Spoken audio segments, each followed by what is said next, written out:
중국 문제는 굉장히 중요한 것 같아요. 이게 오늘 말씀드리는 포인트예요. 이번에 다른 건 하나 있습니다. 22년 이후로 중국의 반등은 다 가짜 반등이었어요. 그런데 이제는 미국이 금리를 많이 내려주면서 금리나 부동산 정책을 할 여력이 생긴 거예요. 안녕하세요. 주식일타 김기훈입니다. 오늘 장이 끝나고 세 번째 시간이네요.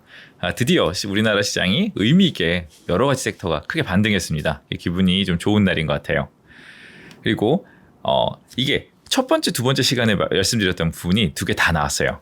먼저 AI 섹터가 좋아질 거라고 했는데 AI 섹터, 어제 마이크론이 실적 발표하면서 좋은 얘기 했죠? 잠깐 보고 갈까요? 마이크론 테크놀로지. 얘도 길게 보면 우리나라 반도체처럼 똑같이 안 좋았어요. 그런데 어제 무려 15% 장마감을 오르면서 우리나라 시장을 굉장히 특히 반도체 쪽 긍정적으로 만들었는데, 그러니까 저는 이거 다 내용을 다 봤어요. 근데 중요한 점이 AI 데이터 센터를 굉장히 좋게 얘기했다는 거, 그리고 그것 때문에 다른 쪽도 다른 일반적인 디램이나 낸드도 다 좋아지고 있는 약간 그런 국면인 것 같아요. 그리고 투자도 좋게 얘기했고요. 그래서 지금 마이크론이 평소 대비 싸진 상황에서 굉장히 안 좋게 보다가 크게 올랐습니다.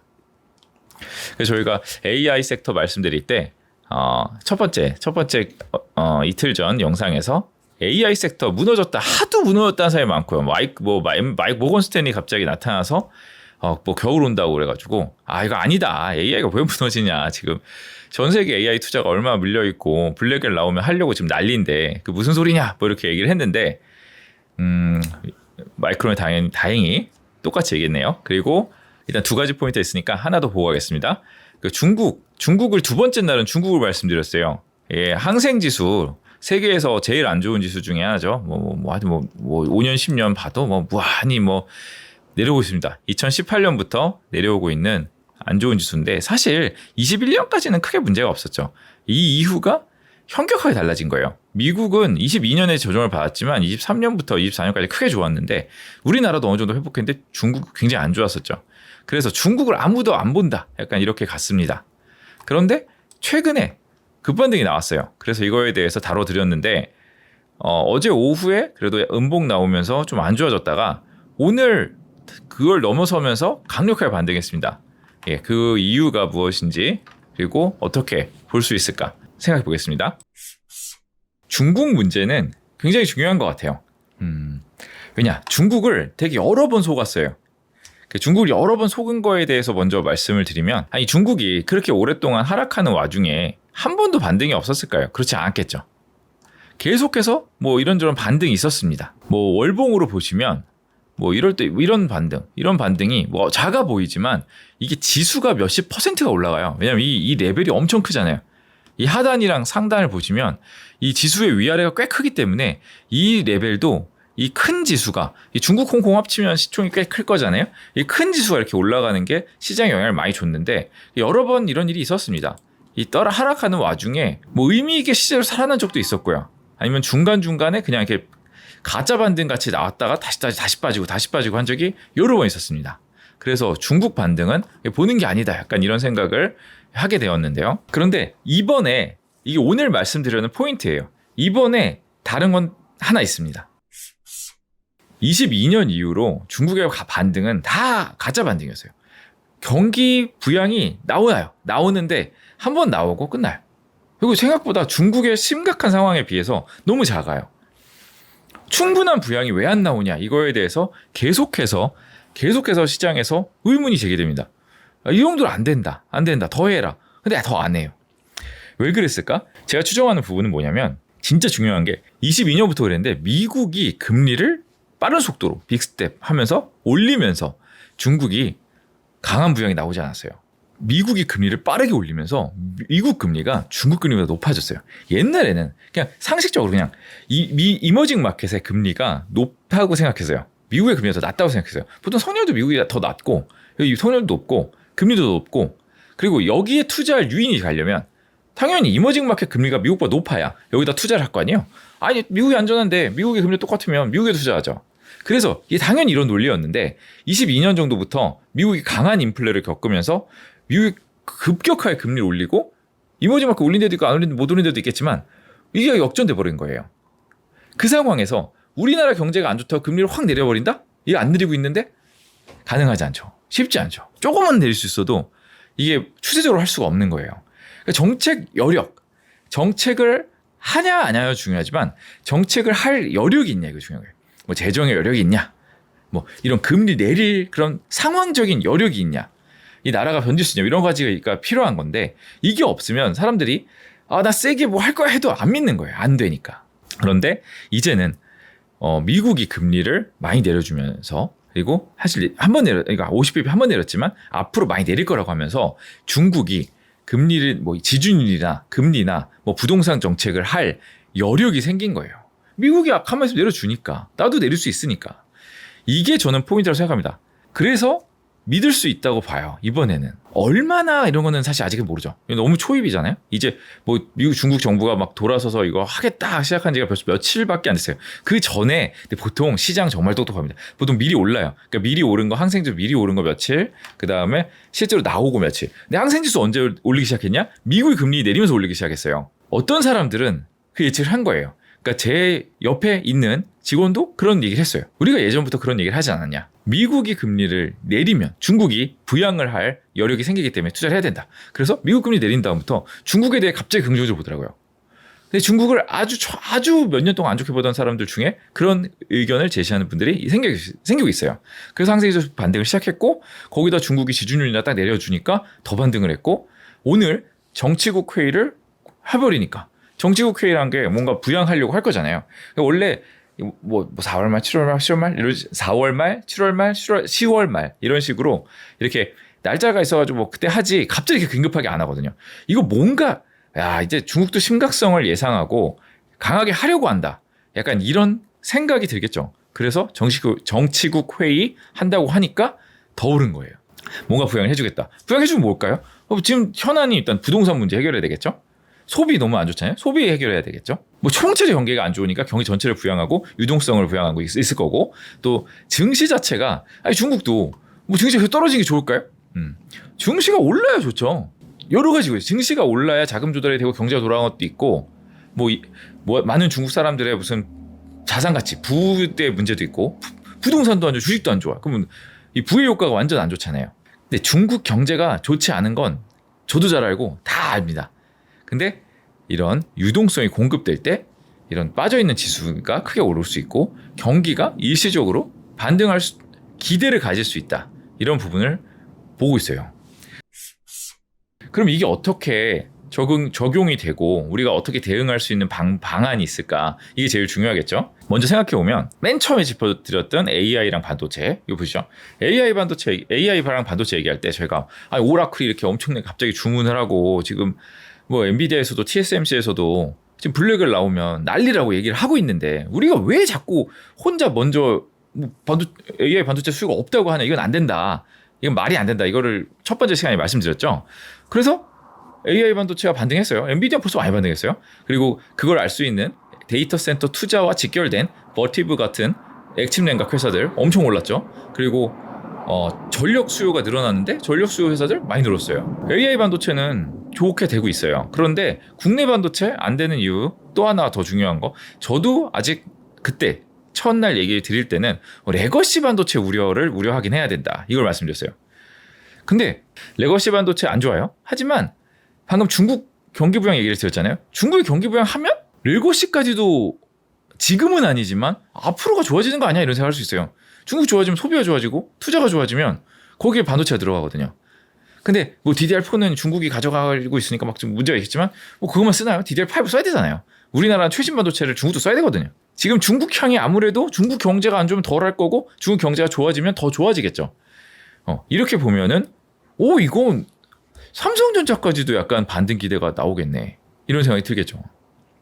많이 바뀌는 거예요. 경기 부양은 모든 섹터에 전체적 영향을 주면서 크게 바꿉니다. 경기 민감주가 올라가는 거죠. 경기와 상관없이 좋았던 회사는 뭐 나빠질 건 없지만 뭐 수급을 뺏길 수가 있어요. 경기와 상관없이 좋았던 회사들은 경기가 좋아져야만 좋아지는 회사들이 올라갈 때 이걸 팔고 살 수도 있잖아요. 이걸 팔고 이쪽을 살 수가 있잖아요. 그래서 경기 방어주는 상당히 약해지겠죠. 아니면 경기랑 무관한 주가 좀 상대적으로 덜 갈 수도 있죠. 경기 민감주가 가는 때가 온 거 아닌가 이렇게 보고 있습니다. 그래서 그럼 반도체도 AI라는 추세적인 성장, 구조적 성장 모멘텀 주시기도 하지만 경기 민감성이 당연히 있잖아요. 하이닉스, 삼성전자나 전부 다 그 일반적인 반도체도 파니까. 그럼 경기 민감성도 있기 때문에 이것도 경기 민감주다. 반도체 일단 말씀드렸고, 그럼 첫 번째 시간에 AI만 좋고 레거시 우려가 있었는데 AI다 레거시 기대까지 하면은 지금 보니까 더 좋다, 더 좋을 수 있다 이렇게 지금 볼 수 있고요. 그 다음에 그 두 번째 시간에 말씀드린 거, 중국이 좋아지면 좋아지는 거, 뭐 석유화학 중에 우리나라가 경쟁 너무 이른 것보다는 아직 경쟁력이 세계에서 높거나 뭐 점유율 1인 거. 뭐 예를 들면 금호석유, 뭐 효성TC 뭐 이런 회사들, 그다음에 경쟁력 좋은 LG화학, 다운스트림 잘하는 LG화학 뭐 이런 회사들은 원래 잘하는데 중국 우려 때문에 못 간 것도 있어요. 숫자가 네이버 들어가서 보시면 생각보다 별로 안 망가진 경우도 있어요. 말씀 나오기 한번 볼까요? 금호석유입니다. 뭐 예를 들어서 말씀드리는 거예요. 지금 뭐 상당히 밸류에이션상 낮은 구간에 PBR상으로 있는데 여기 보시면 연간 실적을 보시죠. 의외로 2024년에 영업이익이 증가했고 25년에도 증가할 기대가 있어요. 단기순이 괜찮은 상황입니다. 호황 때처럼 좋지는 않죠. 그렇지만 사실 화학에 대한 컨셉 생각해보면 더 나빠졌을 것 같은데 그렇지 않습니다. LG화학도 당연히 나빠졌지만 내년 기대가 작년보다도 어쨌든 영업이익은 살짝 올라가지 않을까 기대도 있고 내년에 많이 올라가, 후년에 많이 올라가 기대가 있습니다. 경쟁력이 없어진 건 아니다. 그리고 여기는 지금 PBR 바닥에서 배터리 기대도 지금 생기고 있잖아요.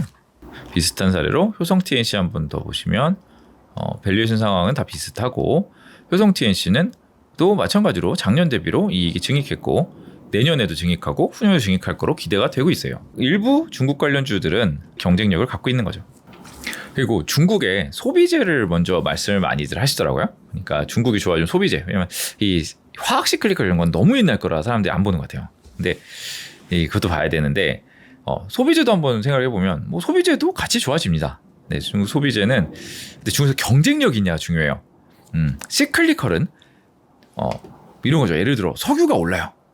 석유가 나는데 뭐 무슨 규제를 받는 게 아닌 이상은 이 석유값이 오르면 석유가 오르는 거잖아요. 철강값이 오르면 영향을 주죠. 화학 제품 가격 영향을 주죠. 근데 소비재는 경쟁력을 또 정확히 봐야 됩니다. 그래서 지금 중국에서도 중국 회사에 투자하시겠다 그러면 홍콩에서 경쟁력을 잃지 않는 회사들을 보아야 돼요. 한국에서도 중국에서 경쟁해서 중국인들에게 좋아하고 지금 SNS 마케팅 시대잖아요. SNS에서 마케팅이 잘 되고 여기서 이제 중국에서 팔 수 있으면 이 중국 관련주를 볼 수 있고 중국에서 못 팔면 사실 소용없습니다. 네. 그래서 이거를 잘 봐야 된다. 이런 걸 말씀드리고 싶고요. 그럼 말리 나온 김에 중국의 이제 홍콩. 저는 홍콩을 주로 봅니다. 사실 저도 본토 주식을 뭐 다 아는 건 아니에요. 그래서 홍콩 주식을 많이 보고 있는데 이 홍콩 주식 중에 뭐 경쟁력이 살아있는 업체들 그리고 홍콩에서 잘하고 있는 업체들. 실제로 제가 재무제표를 블룸버그로 보는데 블룸버그에서 보면 재무가 안 깨지고 심지어 이익이 지난 5년, 뭐 1년 봤을 때 상향 리비전이 되고 있었던 회사들을 몇 개 한번 보여드리겠습니다. 이 회사들은 컨셉과 달리 중국 주식인데도 주가가 좋았어요. 보여드리겠습니다. 먼저 올해 중국 제가 보는 대형주 중에 주도주라고 보는 메이투안입니다. 뭐 시총이 지금 뭐 157조로 나오는데 오늘도 뭐 급등하고 있습니다. 근데 이 회사를 보시면 일봉으로 보시면 이거 주가가 좋아요. 올해 연간으로 제가 아까 봤더니 80몇 % 정도 올랐더라고요. 그런데 이 회사도 길게 보면 크게 하락한 상황에서 올라가기 때문에 밸류에이션은 예전보다는 상당히 내려가 있어요. 밸류에이션이 되게 비쌌는데 지금 포워드로 보면 밸류에이션이 많이 내려가 있습니다. 그런데 이 회사는 이 재무제표를 보시면 실제로 연간 실적이나 분기 실적이나 급증하고 있어요. 중국 다 망하는 거 아니었나? 아닌 회사들도 있습니다. 당연히 이제 대표주를 봐야 되니까 뭐 텐센트도 한번 보겠습니다. 텐센트는 뭐 빅테크 중에 상대적으로 견조한 편이었어요. 빠질 때도 이 정도면 중국에서 굉장히 견조한 편입니다. 그래서 그런데 최근에는 당연히 급등하고 있습니다. 그리고 텐센트도 손익계산서로 보면 아까 메이투안처럼 좋진 않아요. 뭐 엄청나게 늘어나진 않지만 뭐 분기를 보든 연간으로 보든 매출액이나 이익 측면에서 안정화돼 있고 최근에는 이익이 좀 그 추정치보다는 좀 잘 나오는 경향을 갖고 있어요. 그래서 올해 한 45% 정도 오른 것 같습니다. 그리고 저희도 우리나라에서도 쓰는 트립닷컴, 중국이 이 트립닷컴 여기도 보면은 여기는 길게 봐도 사실 추세적으로 좋았어요. 주가도 좋았고 이 재무적으로 보면 보시면 매출이 뭐 말도 못하게 이거는 왜냐면 옛날에는 코로나였으니까 여행주잖아요. 당연히 엄청나게 빠졌다가 올라가기 때문에 다른 회사들과 달리 추세가 좀 다를 수 있어요. 분기 실적도 좋습니다. 여기도 40-50% 오른 것 같습니다. 좀 주가가 또 안 좋았던 쪽 중에 안타 스포츠, 중국에 스포츠 하면은 리닝 안타잖아요. 오늘 급등하고 있네요. 1년 뭐 보시면 뭐 3년, 10년 뭐 망했습니다. 엄청나게 안 좋았어요. 그랬는데 최근으로 보시면 최근에는 이제 급등 올라가고 있어요.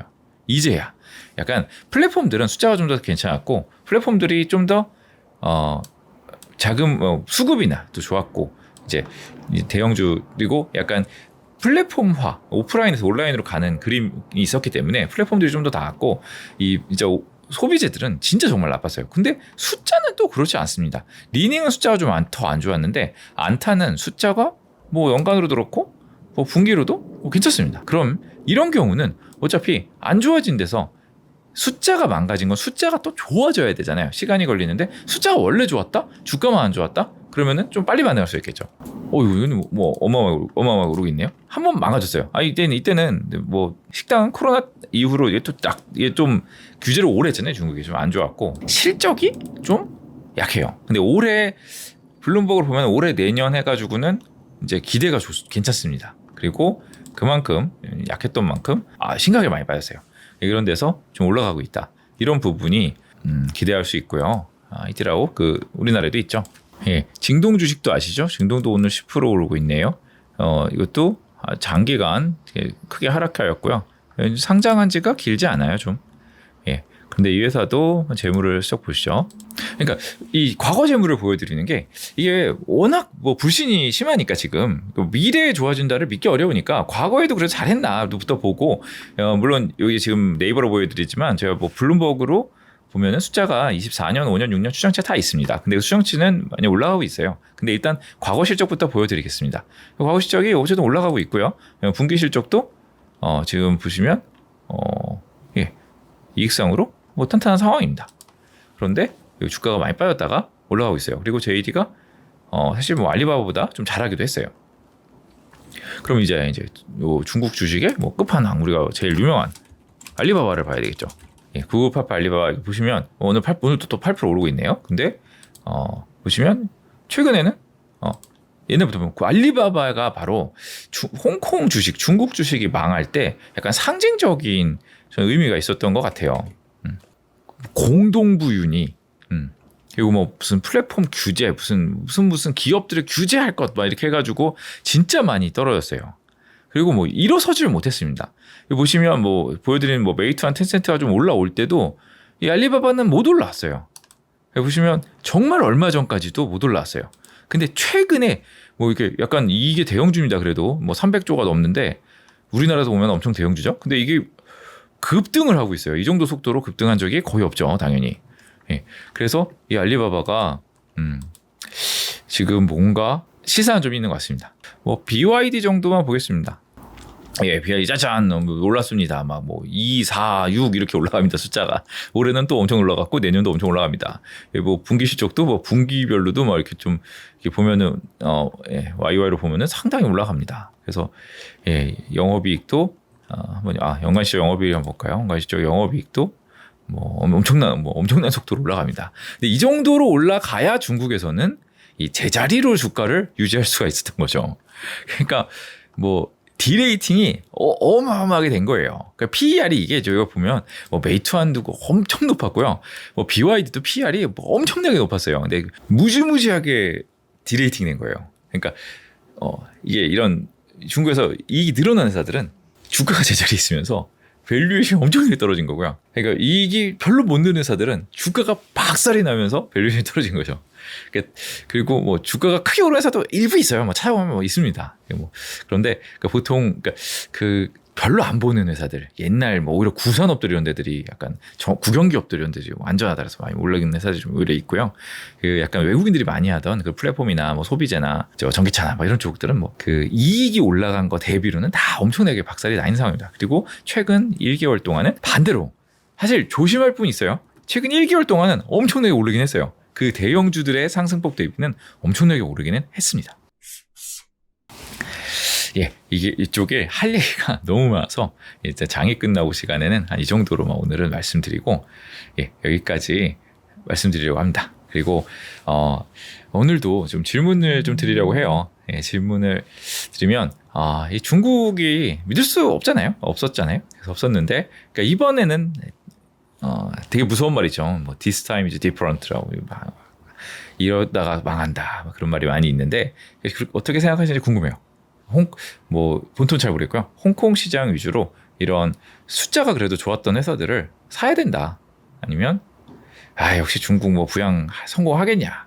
아니면 중국 부양 미국이 제가 말씀드린 대로 미국이 금리 인하를 하고 있기 때문에 중국이 금리 인하하고 부양이 가능하기 때문에 이번은 다르다.